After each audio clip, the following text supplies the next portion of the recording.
Om Ajnanathimmirandasya Jnananjanam Shalakaya Chakshurunmilitam Yena Tasmai Sri Gurave Namaha.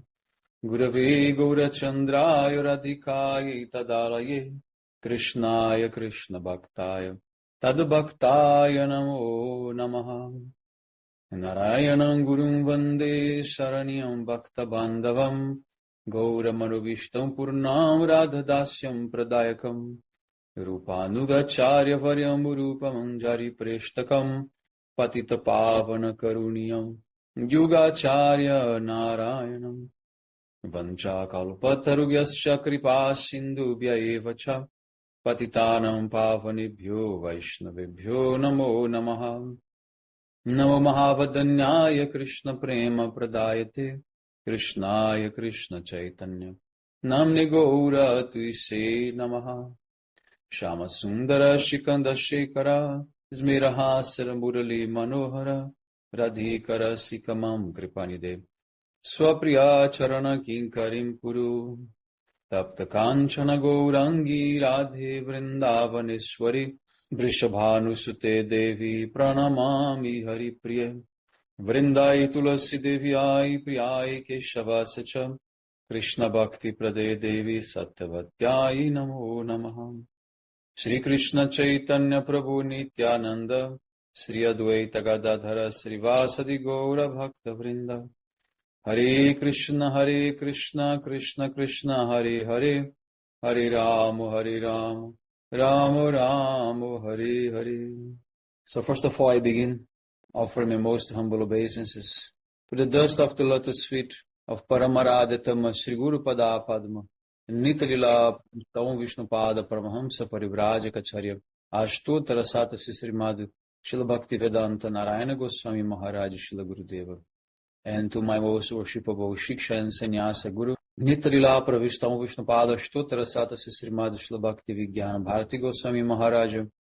And to all Shri Rupanava Gauriya Guru Varga, all Tridandi Sannyasis, Brahmacharis, Vaishnavas, Vaishnavis, and to all the assembled devotees here today, my most respectful obeisances.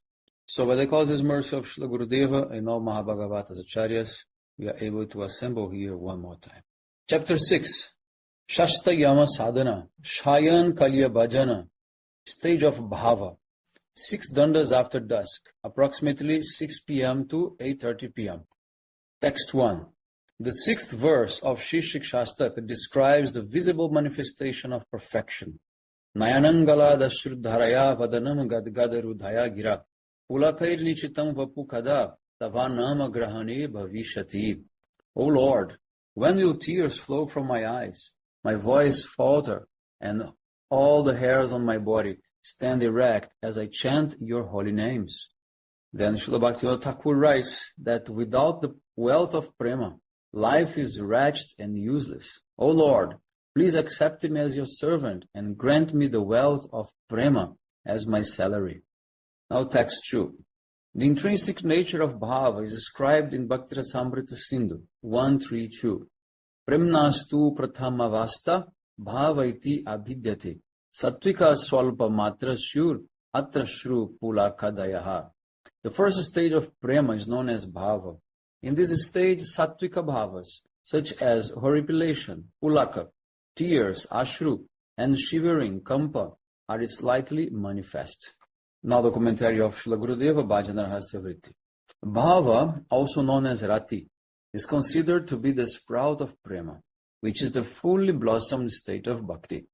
Bhava, a special manifestation of Shuddha Sattva, is compared to a ray of the sun of prema, and it softens the heart by ruchi, various tastes. In other words, bhava is the condition in which the heart melts as a result of cultivating activities favorable to Shri Krishna. So, in other words, what Gurudev is saying is that first you must manifest ruchi. So, in ruchi, you have the constant cultivation of devotional service without break, without stop.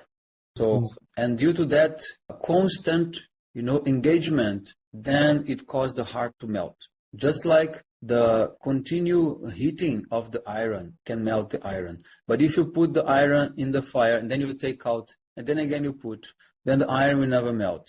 So our heart is like this iron rod.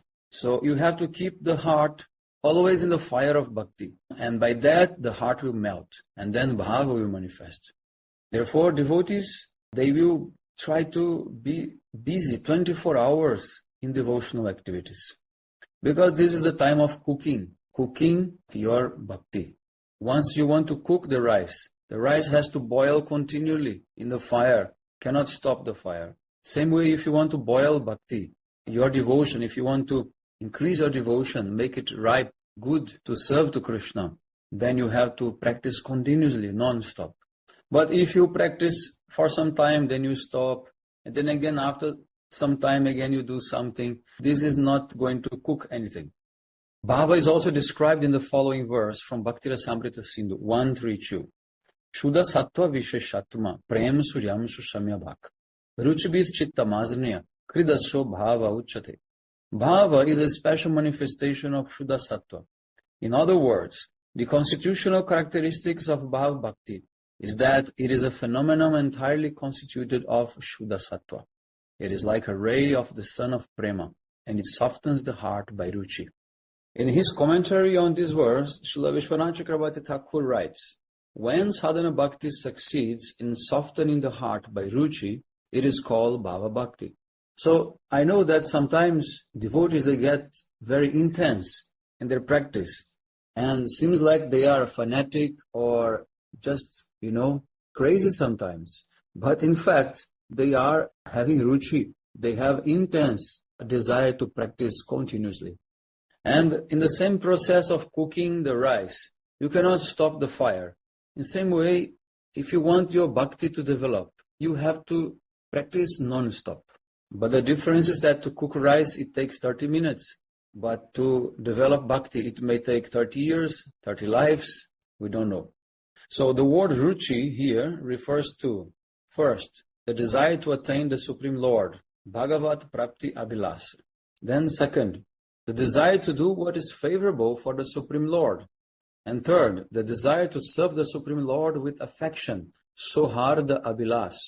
The constitutional nature of Bhava Bhakti is Shuddha Sattva Visheshatma, which means it is fully comprised of Shuddha Sattva. Shuddha Sattva refers to the self-manifest cognitive function of the Supreme Lord's Swarupa Shakti, known as Samvid Vritti, the function of divine cognizance. When the word Vishesh is added to Shuddha Sattva, it indicates Ladini, another great potency of Swarup Shakti. One should understand from this that Mahabhava, which is the highest state of Ladini, is included within Shuddha Sattva Visheshatma. Hence, Shuddha Sattva Visheshatma is that supreme function of Swarup Shakti, which is possessed of desire favorable to the Supreme Lord, which is the essence of the combined Samvit and Ladini Shaktis, and which is situated in the hearts of the Supreme Lord's eternal associates. So, what Gurudev is saying here is that actually Bhakti comes from Bhakti. No? In Srimad Bhagavatam it says, Bhaktya Sanjatya Bhaktya. Bhakti will come from Bhakti, means from the heart of those who are having Bhakti, means the eternal associates of Radha Krishna. Bhakti will means reflected in our hearts. So, in this way, that combination, that potency of Bhakti is a mix of Ladini and Samvit Shaktis. So that is compared like the sun of Prema. So the rays of the sun are the Shakti that comes to the devotees, to the sadhakas. So in this way, when our heart is able to accept these rays of Prema in the stage of Bhav, then we can actually come to our realization, the self-realization. So when we talk about enlightenment, to be enlightened, actually we can understand that the sun which is going to give light is the sun of Prema. I want to even write one article about this. I have already collected some informations to explain the process of enlightenment. That is actually the light of the sun of Prema. So in this way, continue here with the purport. Then Gurudeva says, So then our heart and the heart of the associates, the parikaras, become one. Means they become tadatmya. One in which sense? The same mood is manifested. So in simple words, the eternally perfect moods situated within the eternal associates of Shri Krishna are called Shuddha Sattva Visheshatma. The constitutional nature of Bhava Bhakti is Shuddha Sattva Visheshatma. And because it is likened to the first ray of the sun of Prema Bhakti, it is also called the sprout of Prema. The natural function of Bhava is to manifest Shri Krishna's inherent nature, Swarupa, and the inherent nature of his pastimes. So in other words, what he's saying here is that you realize your Ishtadeva. Your Ishtadeva is going to give you darshan. So also with the revelation of the Ishtadeva, then automatically also comes Seva and Parikar. So Krishna will not come alone. He will come with his associates of that particular rasa that you are also connected to, and then Leelas will manifest. So Bhava can arise in two ways. First is by absorption in one's spiritual practice, sadhana abhiniveshaja, and by the mercy of Shri Krishna or his devotees, Krishna prasadaja or Krishna bhakta prasadaja. By the influence of associating with great personalities, a person practices devotional service. Gradually, a taste, ruchi, for bhakti arises within him. He develops attachment, ashakti, for the Supreme Lord. And finally, he attains bhava. Bhava received in this way is called sadhana abhiniveshaja.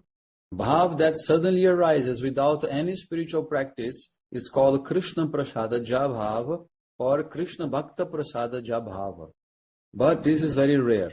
Generally, the living entities, they attain bhava by the sadhana, by the practice.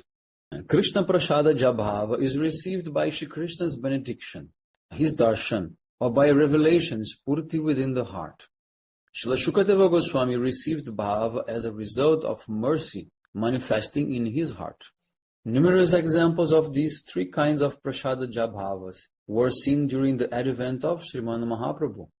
Bhava arose in the hearts of countless people just by receiving Mahaprabhu's darshan. So when Mahaprabhu used to go outside for whatever reason, millions and millions of people would follow him. All of them just by having his darshan, bhava manifest in their hearts. This is called Krishna Prasada Jabhava. Jagai and Madai also, they received this same benediction. And Jiva Goswami also, he received bhava in his heart. Now, Dhruva and Prahalad, they are examples of personalities who attain bhava from other devotees. In this case, from Narada Muni. So this is called Krishna Bhakta Prasada Jabhava.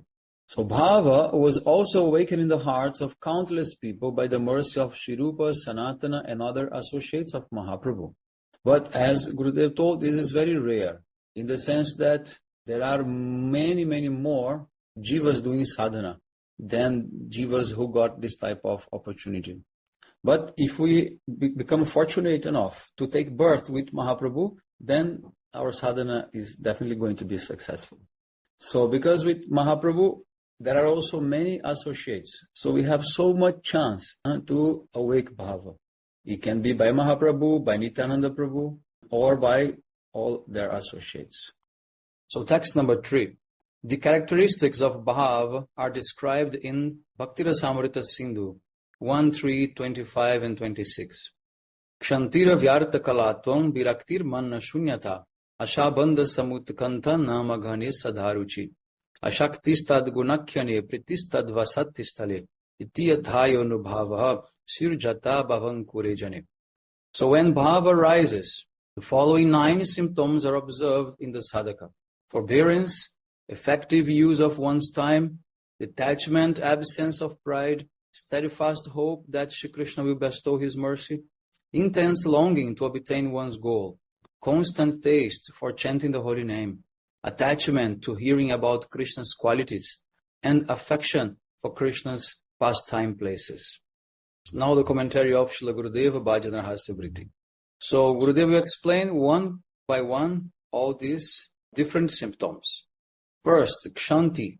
When one remains calm and composed, although there is reason to be angry or restless, it is called kshanti or forbearance. The sadhaka naturally displays forbearance, as seen in the example of Parikshit Maharaj. Even after he received the curse of imminent death by Shringi, the son of a Muni, he did not become disturbed, but with a steady mind proceeded to hear Harikatha. So this quality, Kshanti, it is when the devotees are able to tolerate anything. So this has to be under development since from the very beginning. Like the verse Trinadapi Sunichana, it express the same behavior. Like Haridas Thakur, he was beaten in the 22 markets, but he was never angry, he was never upset, he was never even trying to escape. Then the next one is Avyarta Kalatva. This means not wasting time and always being absorbed in Hari Bhajan. Then we see very clear the symptom of advanced devotee, according to how much time he dedicates to bhajan and how much time he dedicates to Maya.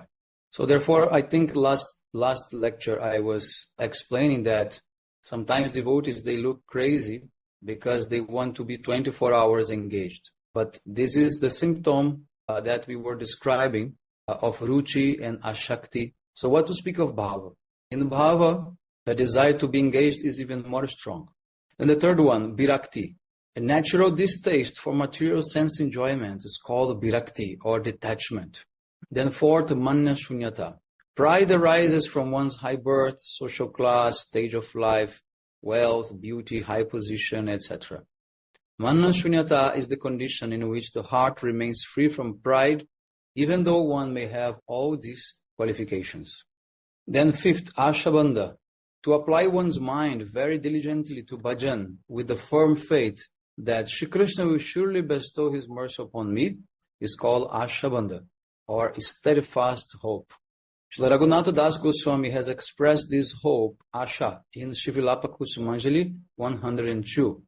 He says, O Varoru Radha, it is as rare to fulfill my hope as it is to attain an ocean of nectar, but I pass my days greatly longing to fulfill it.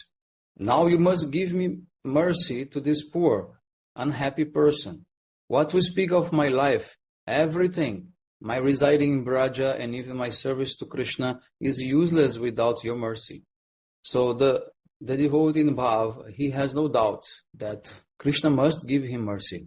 Radharani must give him mercy. So therefore he will never rest. He will always be engaged in service because he knows that is the only way to attract the mercy.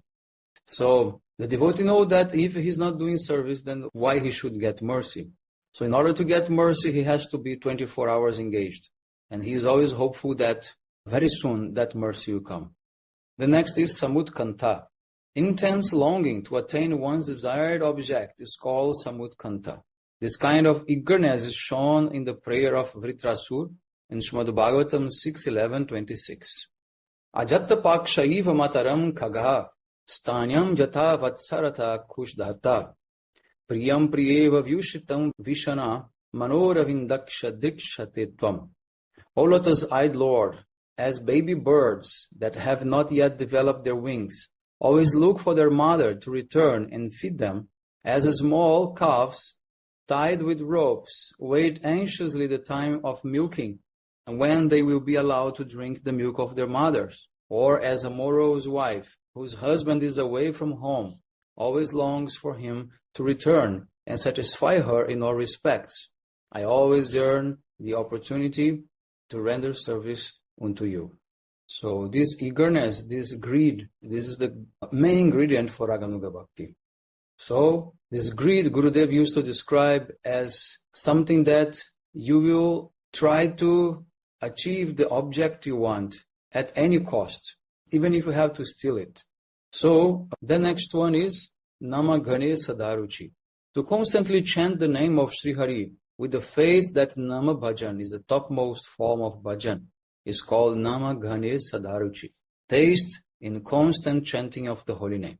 To have a taste for the holy name is the key to obtaining the ultimate auspiciousness. Krishna Nama is both the practice, sadhana, and the goal, sadhya. The topmost name, as taught by Sri Gaurasundar, is the Hare Krishna Mahamantra. Nowadays, non-devotees write lyrics that are imaginary and full of rasa bhasa. contradictory sentiments. Many people understand these lyrics to be Nama mantras, but such mantras are not mentioned in the scriptures, and it is improper to chant them. Sriman Mahaprabhu in Sri Chaitanya Bhagavat Madhyakanda 13.10 has given the order, Iha vayar na bolibo bolaibo. Ask them to chant only Hare Krishna, nothing else. Here Gurudev is mentioning about these mantras like Nitai Gaur Radhe Sham, Hare Krishna, Hare Ram, Radhe Krishna, Krishna Krishna, Radhe Radhe, Radhe Sham, Sham Sham, Radhe Radhe. This is all, speculation. So even Srila Bhaktivinoda Thakur, he tried to convince this, his name is Sakhicharan Das Babaji, who created this mantra, Nitai Gaur Radhe Sham, Bhaja Hare Krishna, Hare Ram. He tried to convince him to stop this in the beginning, but he didn't listen. So he created a whole new, section of, Apasampradaya.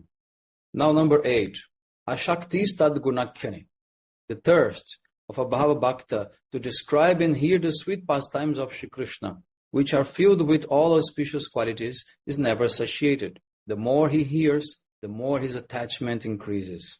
So devotees only want to hear about Krishna and Krishna's pastimes. That is very enlivening and very nourishing for their bhajan. The next one is Tadvasati Stale Priti. The desire to reside in Sri Vrindavan, Sri Navadvipa or other abodes of the Supreme Lord is called Tadvasati Stale Priti. Affection for the transcendental residences of a Bhagavan. Living in the Dham is only beneficial when one has the association of pure devotees. Srila Bhaktivinoda Thakur writes in his song Shuddha Bhakata, he says, Gaura marje sabasthane karala brahmana range, se sabasthana heribo ami pranai bhakata sange. In the company of devotees who have transcendental love, I will behold all the places where my Gaur joyfully wandered. So it is very important to be always in the association of pure devotees in the Dham, because the Dham is also full of Maya. Because we don't have access to the real Dham. We are only seeing the Maya Dham. And in the Maya Dham, all kinds of materialistic people are there. And also so-called devotees with Apasiddhantas, they are also misguiding the people. So therefore, devotees, they like to be in the Dham, but it also includes to be in Sadhu Sangha. And also in the song Kabe Gauravane, Srila Bhaktivinoda Thakur, he prays, Dhammavasi Jane Pranati Korya Magibo Kriparalesh. Offering my obeisances to all the residents of the Dham, I shall beg a drop of mercy from them. If it is not possible to physically live in the Dham, then one should live there mentally and in the company of pure devotees. One should hear and recite Srimad Bhagavatam and other scriptures. So, if the symptoms of bhav are observed in karmis who desire sense enjoyment, or in jnanis who aspire for liberation, one should understand that such symptoms are nothing but a reflection of bhav or a semblance of rati abhasa. When ignorant persons exhibit these symptoms of bhav by virtue of their association with devotees, it can be called a shadow of bhakti, chaya rupa bhakti abhasa. So why materialistic people, karmis or jnanis, they can manifest bhav? How is it possible? Because when they are in the association of the pure devotees who are manifesting real bhava, that bhav also will touch the body of those who are around him. So the devotee, he may be crying, and the people who are around, they also may feel also to cry. Even different types of symptoms also can be felt by extension, by reverberation. But we should understand that they are not original symptoms. They are not the legitimate symptoms of bhava. So therefore, we should very carefully consider so many other aspects of the person's life to be sure if the person is feeling the genuine symptoms or if that's just happening by, some automatic reactions. Because if we only see the symptoms, then we can be cheated. Especially in West Bengal, there are so many Sahajiya groups of Kirtan and Harikatha that they completely make drama, of and display of all these symptoms, which are totally fake. So text number 4. The anubhavas that arise in a devotee when he reaches a developed stage of bhava are listed in Bhakti Rasamrita Sindhu 2.2.2. The external transformations that reveal the heart's emotions or bhavas are called anubhavas. So anubhav are the physical transformations, what happens in the body when you are in the stage of bhav. This is called anubhav. So they are dancing, nritya, rolling on the ground, vilutita, singing, gita, loud crying, kroshana, writhing of the body, tanumotana, roaring, hunkara, yawning, jrimbhana, breathing heavily, swasa bhuma, neglecting others, loka anapekshita, drooling, lalashrava, loud laughter, attahasa, staggering about, gurna, and hiccups, hiccup. I remember when I was serving Gurudev, when he was in his sickness pastimes, he was manifesting hiccups many times. So then the devotees did not know how to stop that. But I knew techniques of how to stop the hiccups. And then I did that to Gurudev and the hiccups stopped. At that time, no one told me that this was ecstatic symptoms. And I also did not know about. But anyway, we have to try to stop that because it, disturbs the body a lot. So anyway, everyone was very happy with me because I cured Gurudev's hiccups that no one could stop for a long time.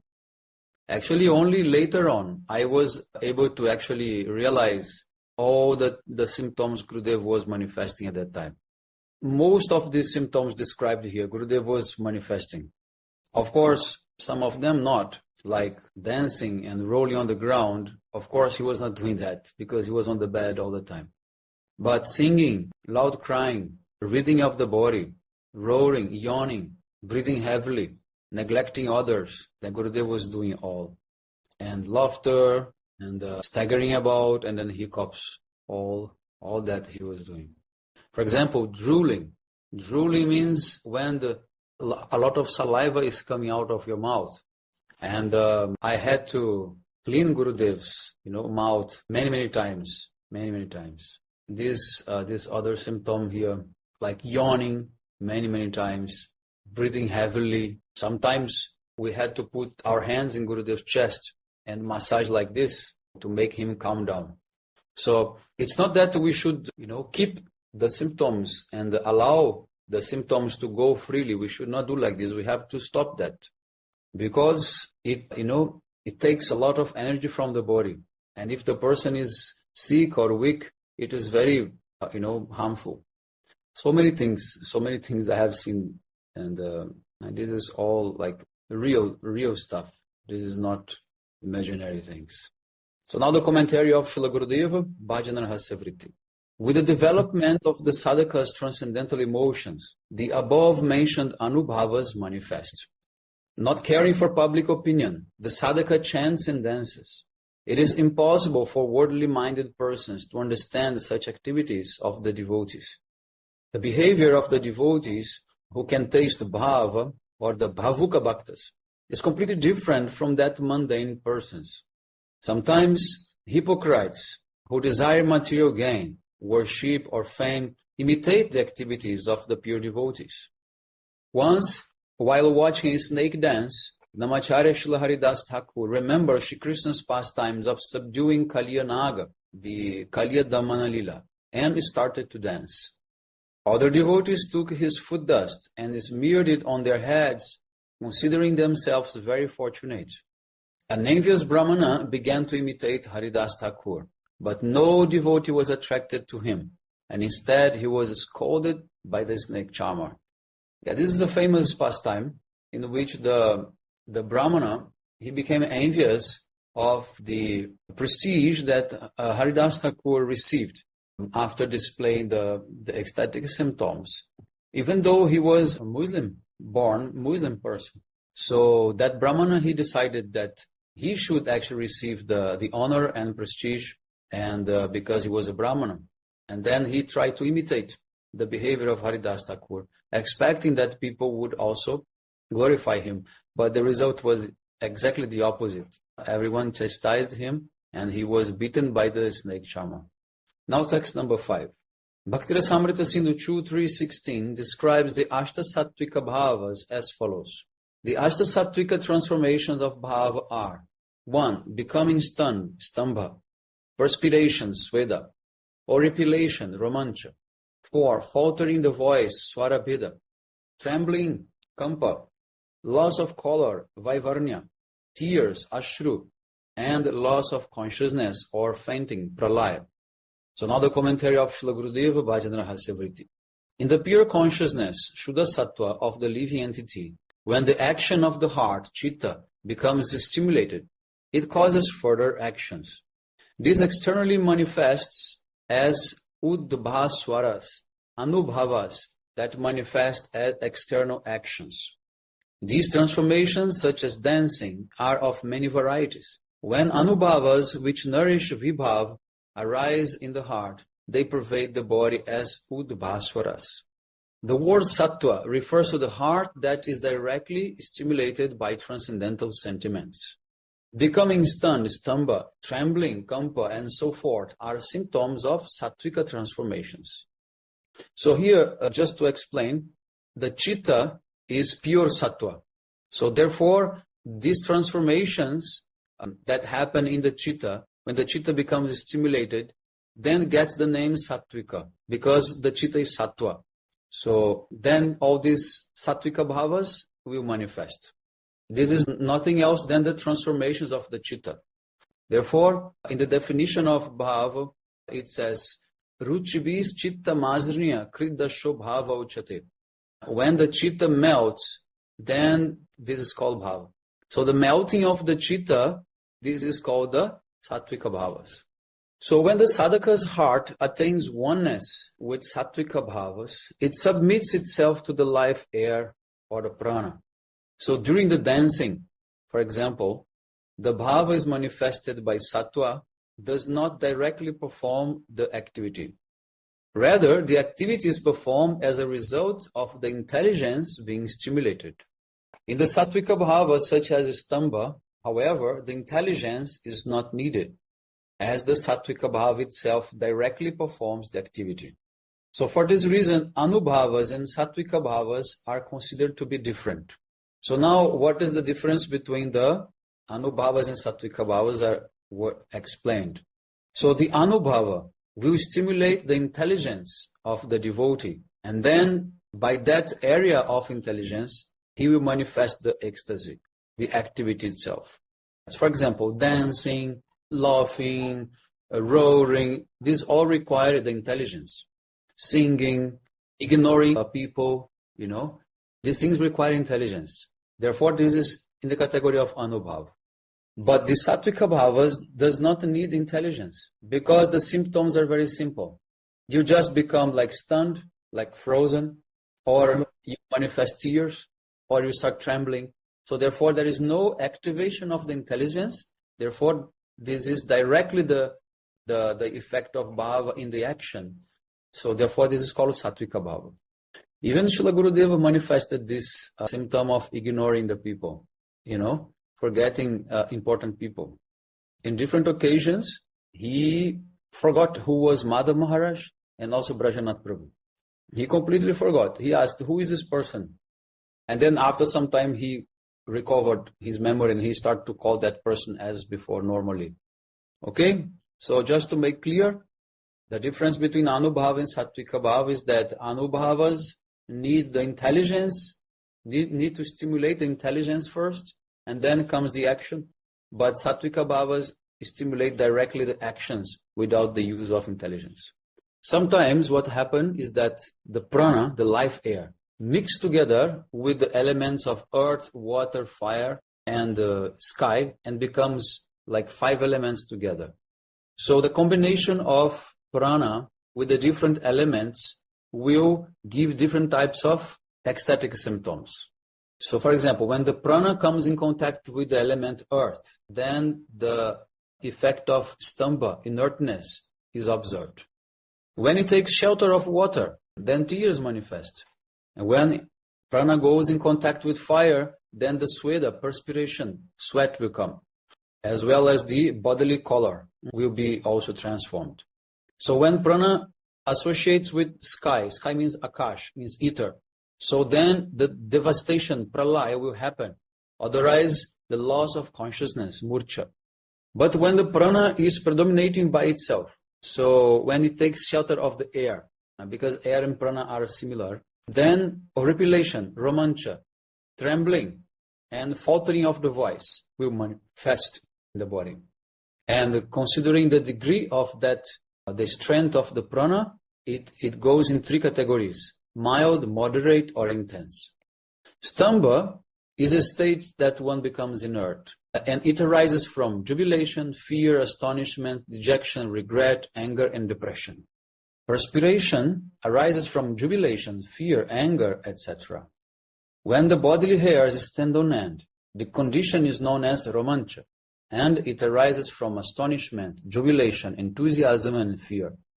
Faltering of the voice arises from despair, wonder, anger, jubilation, and fear. Trembling is caused by fear, anger, jubilation, etc. When the body changes color, it is called vaivarnya, and it arises from despair, anger, fear, etc. Tears come from the eyes through the influence of jubilation, anger, and despair. Tears of joy are cool, whereas tears of anger and so forth are warm. So if you want to see if the children is pretending, you just, take the tears in your finger and feel if it is hot or cold. The cessation of all actions, loss of consciousness, becoming motionless and falling to the ground are called pralaya. Pralaya arises from both happiness and distress. These sattvika bhavas manifest in 5 stages of intensity, according to the progressive gradation of sattva. 1 is smoldering, means dhumaita. 2nd is flaming, jwalita. 3rd is burning, dipta. And 4 is brightly burning, udipta. And 5th is blazing, sudipta. They are gradually reflected in the heart of a sincere, pure devotee according to the level of his sadhana. Many people exhibit these bhavas to impress others or to achieve success in their own activities in this material world. But such demonstrations are not the transcendental sentiments of pure devotion. Text number 6. In his spiritual body, Siddhadeha, the living entity is a transcendental servant of Shri Krishna. When attachment to service, Dasyarati, arises, the jiva deems his material designations insignificant. In Padavali 74, Mahaprabhu, he spoke this verse, Naham vipro na chanarapati na piva shona shudru, Naham varina chagriha patirno vanasto yatirva, Kintu pradhyani kila paramananda purnamrita bidir, Gopi bhartu padakamalayo dasa dasa anudasa. So Mahaprabhu is saying, I am not a Brahmana, Kshatriya, Vaishya or Shudra, nor am I a Brahmachari, Grihastha, Vanaprashta or Sannyasi. This verse is very important. Before chanting our Gayatri every day, we should also recite this verse.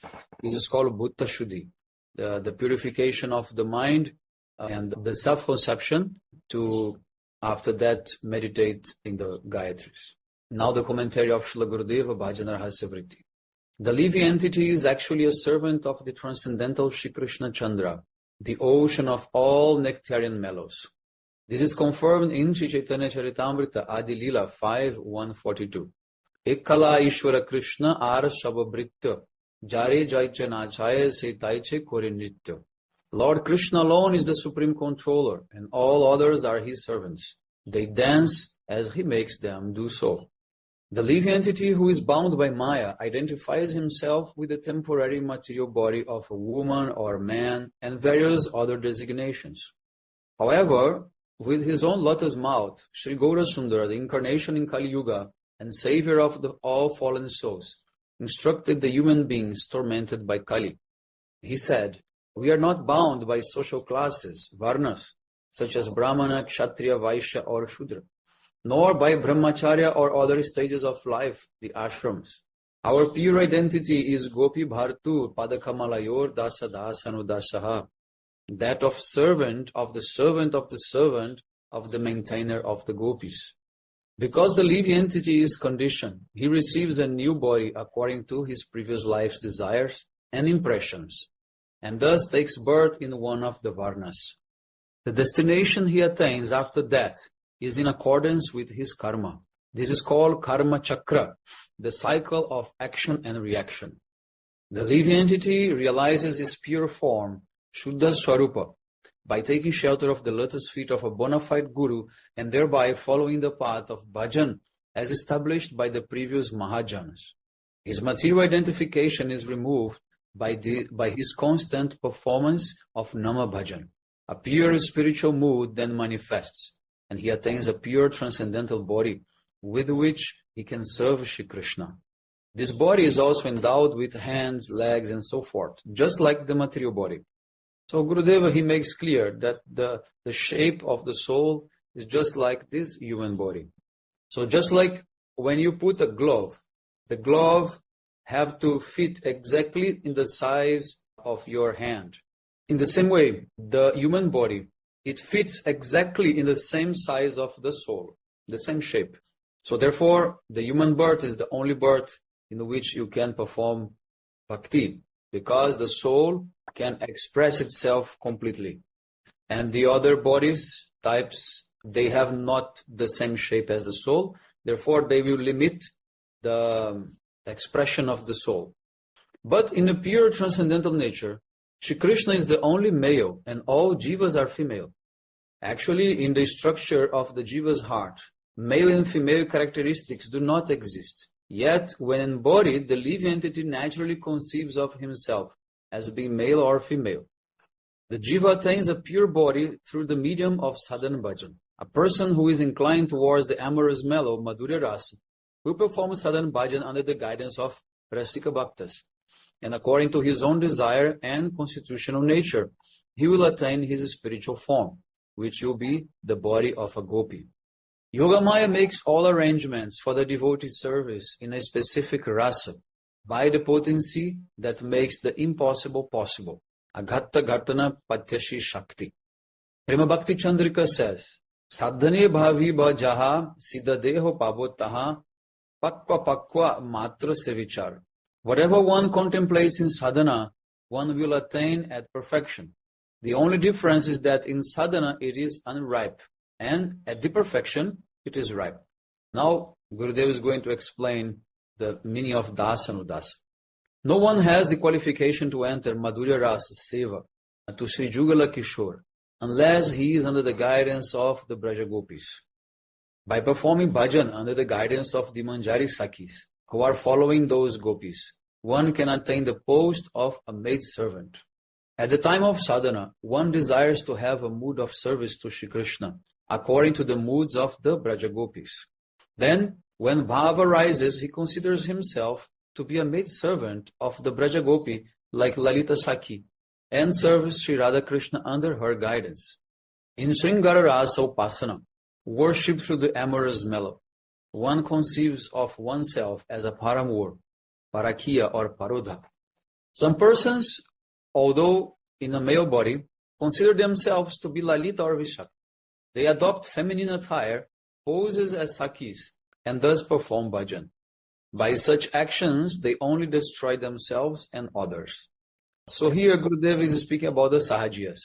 So to think that I am Lalita or I am Vishaka is the ahangro pasana, ahangra ho pasana of the Mayavadis, a type of worship in which one considers himself to be identical with the object of worship. Those who think like this are offenders at the lotus feet of Lalita, Vishaka and others, and they descend into the most dreadful hell. The living entity can never become Rupa Manjari, Srimati Radhika's eternal Kinkari, nor can he become Lalita or any other Sakhi. These Sakhis are not in the category of living entities. They are Shri Radha's direct expansions, Kaya Vyuha Swarupa. So while performing Sringara Rasa Upasana at the time of sadhana, the living entity should serve Sri Radha Krishna under the guidance of Srimati Radhika's eternal Sakhis. Conceiving oneself as a paramour, one's aspiration should be to take birth in the home of a Braja Gopis, marry a specific Gopa, and remain a childless Gopa Kishori. This Kishori, whose mood is Parakiya Bhav, is a female sadhak with an intense yearning to serve Shri Krishna under the guidance of Shri Radha. When this bhava is perfected, one attains Gopi Bhav. In his song Dekite Dekite, Srila Bhaktivinoda Thakur sings, Braja Gopi Bhav hoi vesva bhav, anna bhava narohivi. My soul disposition will be that of a Braja Gopi. Any other mood will not remain. So this is the whole process that we have to go through, always thinking to be under the guidance of the Manjaris in the line of Rupa Manjari in the group of Lalita Sakhi. So Gurudev used to say this is our spiritual identity. Vancha kalpatarubhyasya kripa sindhubhya vacha patitanam pavanebhyo vaishnavebhyo namo namah. Hare Krishna.